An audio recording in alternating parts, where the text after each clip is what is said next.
कि आज की इस भरी दुनिया में, जानते हैं ये दुनिया की चमक आपको किस ओर ले जा रही है? ये दुनिया की चमक में ना उलझना। ये दुनिया जैसी दिख रही है वैसी है नहीं, इसलिए संसार को सागर कहते हैं। संसार की उपमा किससे दी गई बोलो? और आप तो सागर के किनारे रहते हैं, समुद्र है। बताओ समुद्र दिखने में अच्छा है कि नहीं? बोलो, समुद्र दिखने में कैसा है? बहुत सुंदर है। ऐसा मन करता है बस समुद्र को देखते ही रहें, देखते ही रहें। लेकिन समुद्र को जरा उसको चख करके देखो, उसके जल को कैसा है? यहां का भी खारा है कि मीठा है? इसलिए संसार को सागर कहते हैं। संसार सागर क्यों कहते हैं? क्योंकि संसार दिखने में, समुद्र दिखने में अच्छा है, चखने में अच्छा नहीं है। उसी तरह संसार दिखने में अच्छा है, ये अच्छा है नहीं। ये संसार की चमक तुम्हें अपनी ओर खींचती है और आपके देखते देखते आप, ये संसार, ये 21वीं सदी आपको बहुत सुविधाएं तो दे सकती है, लेकिन ये 21वीं सदी आपसे आपके बच्चों को छीन लेती है। 21वीं सदी ने आपको लग्जरी गाड़ियां दी, लग्जरी घर दिया, लग्जरी सुख सुविधाएं मिल गईं, लेकिन इस आधुनिकता ने आपसे आपके बच्चों को छीन लिया। छीन लिया मीन्स आजकल का बच्चा कहां अपने बाप के साथ बैठ के खाने का टाइम निकालता है? कहां बाप के साथ, पिता के साथ बैठ के हंसता है, मुस्कुराता है? पहले का बाप बेटा दोस्त की तरह रहा करते थे, हाँ या ना? जब परिवार ही नहीं होगा तो सुविधाएं किसके लिए होंगी? क्यों जी? जब खुशी ही नहीं है, कहते ना पैसों से महंगी महंगी गाड़ियां आ सकती हैं, पैसे से अच्छा बिस्तर आ सकता है, नींद कहां से लाओगे? पैसे से थालियां सोने की आ सकती हैं, भूख कहां से लाओगे? इसलिए कहता हूं कि सबसे बढ़िया क्या है, सबसे उत्तम क्या है? आज की आप अपने बच्चों को इस तरह डिजाइन कीजिए। अच्छा, आप लोग घर बनाते हो ना, अपने हिसाब से बनाते हो ना, हाँ या ना? अपने हिसाब से घर बनाते हो कि यहां बेडरूम हो, यहां ये हो, यहां ये हो, सब डेकोरेट भी अपने हिसाब से करते हो। जब आप लोग सब चीज अपने हिसाब से बनाते हो तो अपने परिवार को भी अपने हिसाब से डिजाइन क्यों नहीं करते? परिवार को, घर को अपने हिसाब से डिजाइन किया, लेकिन घर थोड़ी सुख देता है। वो हमारे जीवन के सुख का 10% हो सकता है, लेकिन परिवार खुश है, परिवार प्रसन्न है, आपका बेटा आज्ञाकारी है, आपकी पत्नी आज्ञाकारी है। एक अच्छे परिवार को डिजाइन करना सीखिए। एक परिवार का किस तरह से चयन किया जाए।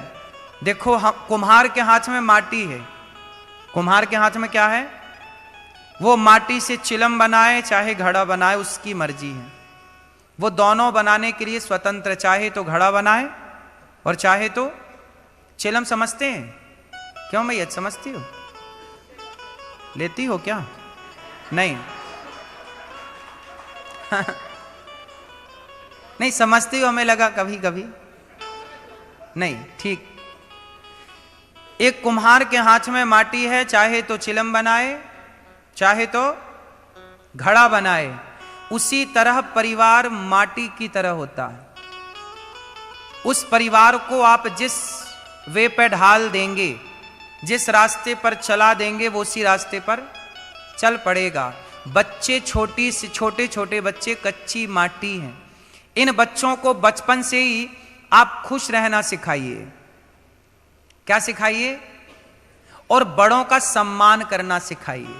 यदि आपके बच्चे बड़ों का सम्मान करना सीख गए तो बुढ़ापे में कभी आपको वृद्धाश्रम की तरफ ना जाना पड़ेगा। आपका सम्मान करना सीख जाएंगे तो बड़े बच्चे बड़े होकर के आपको सम्मान से पानी देंगे और सम्मान से आपको रोटी देंगे। और थोड़ा देर बैठ करके हंसना मुस्कुराना प्रसन्न रहना सिखाओ। आजकल आप लोग बच्चों को सिखा देते हैं, बेटा ये रही डिग्री, पढ़ो लिखो कोचिंग करो सब पढ़ लो, ये डिग्रियां पाओ और पैसे कमाओ।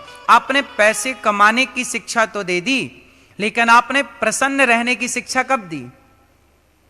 क्यों, कुछ रह गया ना आप लोगों से?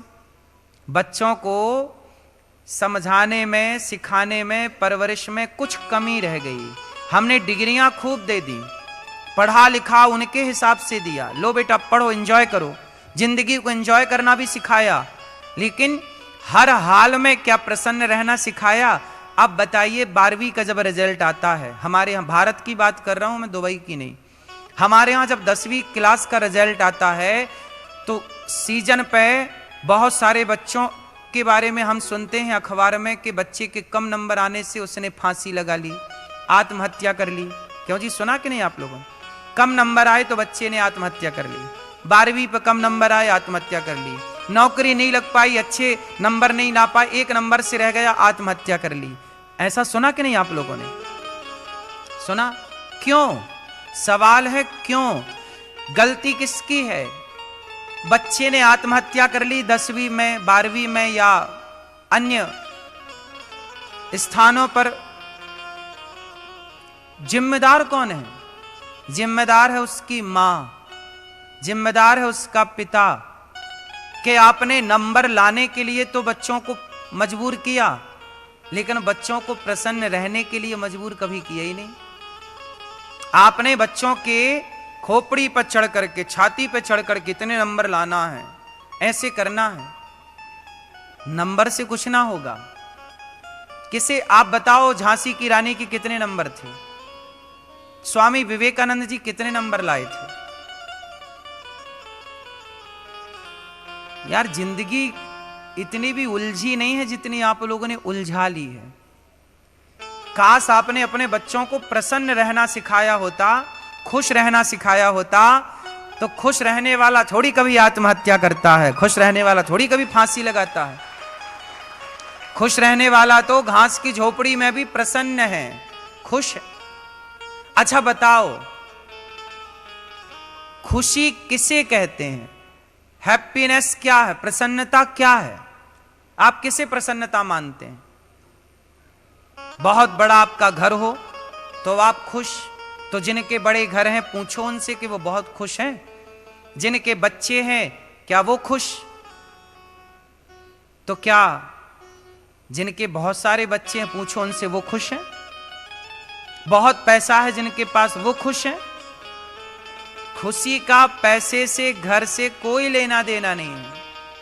अच्छा बताओ, छोटे छोटे बच्चे ज्यादा खुश रहते हैं कि बूढ़े लोग ज्यादा खुश रहते हैं?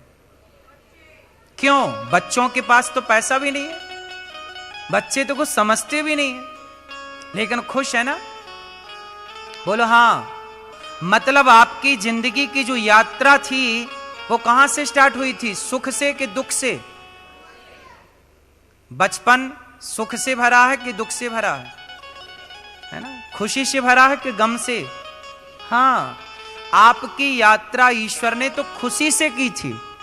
जाओ बेटा इस खुशी के राह पर चलो, लेकिन वो खुशी का रास्ता कब आपसे छूट गया, कहां रह गया, पता ही नहीं चला। हाय पैसा, हाय पैसा, हाय हाय करते लोग भाग गए। पैसा कमाना बुरा नहीं है, पैसा बहुत कमाना चाहिए, पर पैसा क्यों कमाना चाहिए? उद्देश्य क्या है? क्यों होना चाहिए पैसा? बताओ, पैसा क्यों होना चाहिए? क्यों होना चाहिए पैसा? क्यों कमाना चाहिए पैसा? पैसे से महंगी महंगी शराबें भी तो आती हैं, पैसे से महंगी महंगी वैश्याएं भी तो आती हैं, और लोग पैसे कमा के महंगी महंगी शराब पी रहे हैं, महंगे महंगे शौक कर रहे हैं, वैश्याओं के साथ घूम रहे हैं, पैसा आ जाए तो क्लबों में जाके मुजरा कर रहे हैं। बोलो हाँ। तो आजकल लोग पैसा क्यों चाह रहे हैं? मुजरा करने के लिए, क्लबों में जाके पराई औरत के कंधे पे हाथ रख के नाचने के लिए। क्यों जी, बात सही है? पैसे का उपयोग क्या है? तुम्हारे पैसे ने तुम्हें वैश्या ही तो बनाया है। पैसा रावण के पास बहुत था। राम ज्यादा पैसे वाले थे कि रावण ज्यादा पैसे वाला था? लेकिन रावण की लंका ने रावण को चरित्रहीन बना दिया कि नहीं? बोलो। पैसे से बच के रहना बाबा। पैसा में गुण कम है, पैसे में दोष ज्यादा है। हम ये नहीं कहते कि पैसे ना कमाओ, खूब पैसा कमाओ, पर भगवान से ये प्रार्थना रोज करो दिन में 4 बार कि प्रभु इस धन को आपने दिया है, दोषों से बचाइएगा। क्योंकि ये पैसा सबसे पहले, चाहे स्त्री के पास पैसा आए चाहे पुरुष के पास पैसा आए, तो पैसा सबसे पहले उसे वैश्यालय ले जाता है। हाँ या ना? चरित्रहीन बनाता है पैसा। ये पैसे का पहला दोष है। जिस पर भगवान की कृपा है ना, वो पैसा पाके बच गया चरित्रहीन होने से। वरना 99.99% लोग पैसे पाकर सबसे पहले चरित्रहीन भये हैं। ये बात सही है कि गलत है? बोलो हां कि ना। तो पैसे का पहला दोष, रावण जैसा ज्ञानी नहीं बचा तो तुम कितना पढ़े हो? क्यों? रावण जैसा ज्ञानी पैसे पाके चरित्रहीन हो गया। इसलिए पैसा पहले इन बच्चों से पूछो, जब आपके बच्चे पढ़ाई लिखाई कर लें या करते रहें, दौरान पूछो कि बेटा तुम पढ़ रहे हो, क्या बनोगे पढ़कर? पैसा कमाओगे, किसके लिए कमाओगे? उद्देश्य बताओ। एक कागज उठाना आज शाम को आप लोग, और उस पर लिखना कि आपको पैसा, आप कहते हो ना हे भगवान पैसा दे दो, हे भगवान पैसा दे दो। एक कागज में लिखना कि आपको पैसा मिल जाए तो उसका करोगे क्या? वो कागज में लिख करके भगवान को चेक कराना, वो कॉपी। जैसे हम टीचर को कॉपी चेक कराते हैं ना, कुछ लिख के एग्जाम देते हैं, कॉपी जमा हो जाती है, नंबर बाद में। एक कागज उठाना, लिखना कि हमें पैसा आएगा तो क्या करेंगे, कितने की शराब पिएंगे, कितना का क्लब में जाएंगे, क्या करेंगे, क्या करेंगे, क्या क्या करो। जो बुरे विचार हैं वो भी लिखना, जो अच्छे विचार हैं वो भी लिखना, और चेक कराना अपनी कॉपी भगवान को, प्रभु चेक करिए, देखिएगा कि आपके मन में क्या चल रहा है। बच्चों को क्यों पैसा चाहिए? पैसा पाके 20-20 रुपए की, 50-50 रुपए की, 100-100 रुपए की सिगरेट ही तो पी रहे हैं तुम्हारे छोरा छोरियां। हाँ या ना?